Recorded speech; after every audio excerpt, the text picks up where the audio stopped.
से किसी बात पर नाराज हो गए। नाराजगी इतनी बढ़ गई कि उन्हें बेगम को मायके जाने को कह दिया। बेगम ने सोचा कि शायद बादशाह ने गुस्से में ऐसा कहा है, इसलिए वह मायके नहीं गई। जब बादशाह ने देखा कि बेगम अभी तक मायके नहीं गई है तो उन्होंने गुस्से में कहा, तुम अभी तक यहीं हो, गई नहीं, सुबह होते ही अपने मायके चली जाना वरना अच्छा न होगा। तुम चाहो तो अपनी मनपसंद चीज साथ ले जा सकती हो। बेगम सिसक कर जनान खाने में चली गई।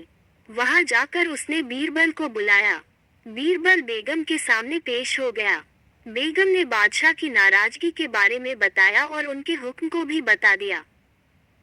बेगम साहिबा, अगर बादशाह ने हुक्म दिया है तो जाना ही पड़ेगा, और अपनी मनपसंद चीज ले जाने की बाबत जैसा मैं कहता हूँ वैसा ही करें, बादशाह की नाराजगी भी दूर हो जाएगी।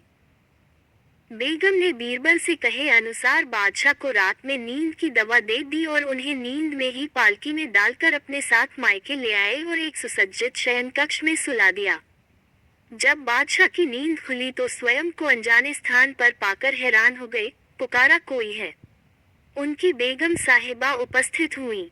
बेगम को वहां देखकर वे समझ गए कि वे अपनी ससुराल में हैं। उन्होंने गुस्से से पूछा, तुम हमें भी यहाँ ले आए, इतनी बड़ी गुस्ताखी कर डाली।